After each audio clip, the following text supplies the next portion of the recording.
Assalamualaikum warahmatullahi wabarakatuh. Waalaikumsalam warahmatullahi wabarakatuh. Bismillahirrahmanirrahim. Alhamdulillahilladzi khalaqas samawati wal arda wa ja'alal dhulumati wan nur. Tsummal ladzina kafaru bi rabbihim ya'dilun. Asyhadu an la ilaha illallah wahdahu la syarika lah wa asyhadu anna Muhammadan 'abduhu wa rasuluhu la nabiyya ba'dah. Allahumma salli wa sallim wa barik ala sayyidina wa habibina wa syafi'ina wa qurrati a'yunina Muhammad wa ala alihi wa ashabihi wa man tabi'ahum bi ihsanin ila yaumil qiyamah, amma ba'd. Para pendengar Radio RRI Pro 4 Surabaya di acara Cahaya Pagi yang berbahagia, alhamdulillah kita pagi hari ini bisa bersua kembali dalam suasana dan situasi yang sejuk, redup. Mudah-mudahan di pagi hari ini kita semuanya mendapatkan rahmat, taufik dan hidayah dari Allah Subhanahu wa Ta'ala. Apalagi kita pagi hari ini setelah melaksanakan kewajiban kita sholat subuh, baik berjamaah ataupun sendirian di rumah dan lain sebagainya. Mudah-mudahan apa yang kita lakukan, apa yang kita kerjakan dicatat oleh Allah sebagai amalan mutaqabbalan, amal yang diterima. Kita ketahui bersama bahwa memang di masyarakat itu banyak muncul macam-macam pernikahan itu ya. Mungkin ada pernikahan siri, ada pernikahan yang resmi dan lain sebagainya. Tetapi kita pahami dulu bahwa pernikahan siri, yang namanya siri itu kalau menurut bahasa itu adalah rahasia, sunyi, diam, bisa juga tersembunyi. Lawannya adalah alaniyah, yakni terang-terangan. Maka siri di sini ini diartikan sebagai nikah yang diam-diam. Lah dalam perspektif hukum Islam, nikah siri itu sebenarnya sah atau legal dan dihalalkan atau diperbolehkan jika syarat-syarat dan rukun nikah terpenuhi pada saat praktek nikah siri dilakukan. Cuman tidak dicatat dalam undang-undang negara. Maka pernikahan siri ini secara legal formal di negara kita itu adalah dilarang. Apalagi kalau kita membuka kamus besar bahasa Indonesia, bahwa di situ yang disebut dengan pernikahan siri itu adalah dilakukan oleh orang-orang tertentu dan juga ada saksi, namun tidak melalui kantor urusan agama atau KUA. Maka nikah siri itu sah menurut agama, tapi status pernikahannya tidak tercatat oleh negara, dan kedua mempelai tidak akan mendapatkan buku nikah secara resmi atas pernikahan tersebut. Oleh karena itu, para pendengar yang dirahmati Allah, kita berkewajiban untuk memberikan penyuluhan secara sedini mungkin agar masyarakat tidak terjebak dalam pernikahan siri. Kita paham bahwa di masyarakat itu banyak dampak-dampak pernikahan siri yang muncul.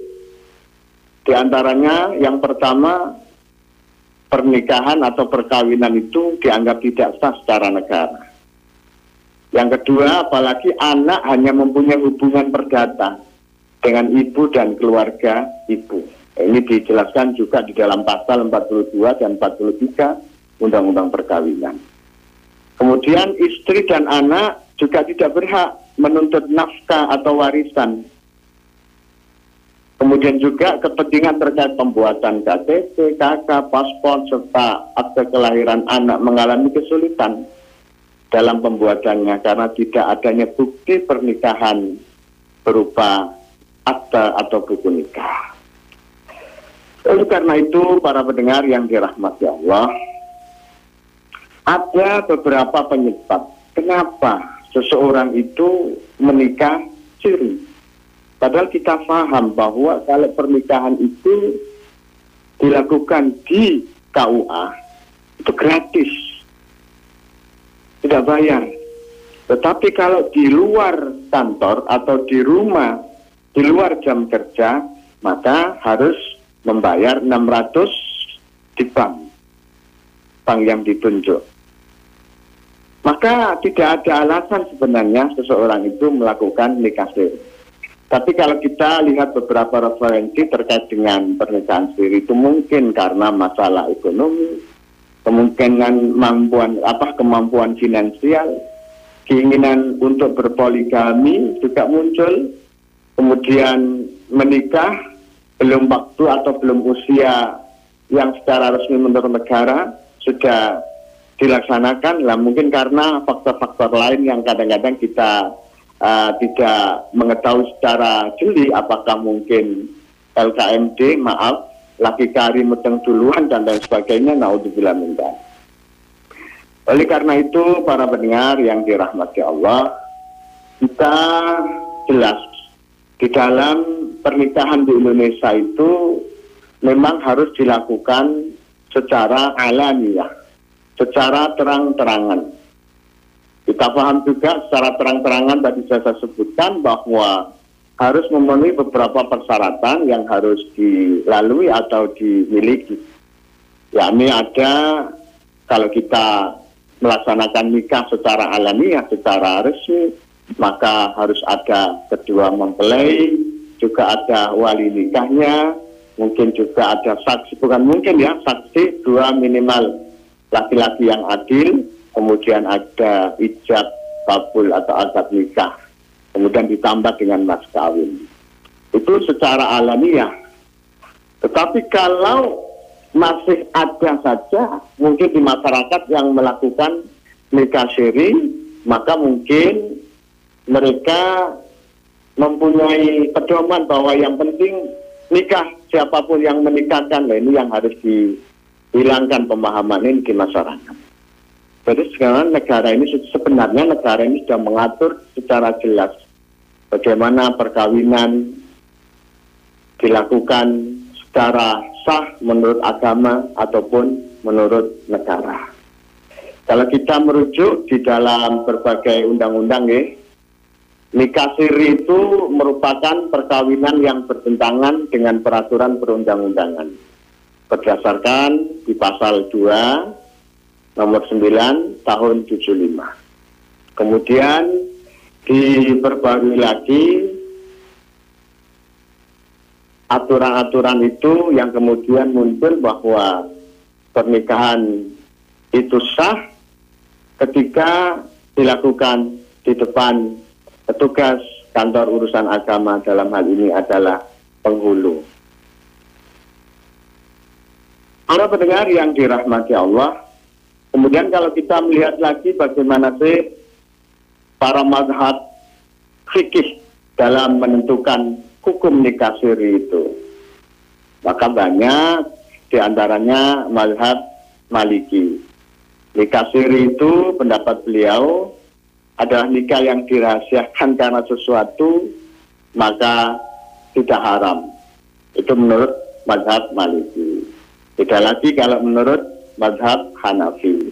Nikah siri itu diharamkan karena berdasarkan hadis Nabi bahwa nikah itu harus dikabarkan ke masyarakat, harus diumumkan ke masyarakat. Kemudian kalau menurut Imam Syafi'i nikah siri itu tidak diperbolehkan. Juga sama dasar hadisnya. Umumkan pernikahan ini, jadikan tempatnya baik di masjid ataupun di rumah, yang penting diumumkan. Kemudian kalau menurut Imam Hambali bahwa nikah siri itu adalah hukumnya makruh. Oleh karena itu anjuran kita pada sosialisasi terkait dengan cegah atau stop pernikahan siri pagi hari ini adalah memberikan edukasi kepada masyarakat agar masyarakat tidak terjebak dalam perkawinan-perkawinan yang di situ di dalamnya tanda kutip tidak sah menurut negara, karena berdampak yang begitu ruwet terhadap kehidupan di selanjutnya. Dampaknya tadi saya sampaikan, diantaranya adalah tak dapat warisan dan lain sebagainya.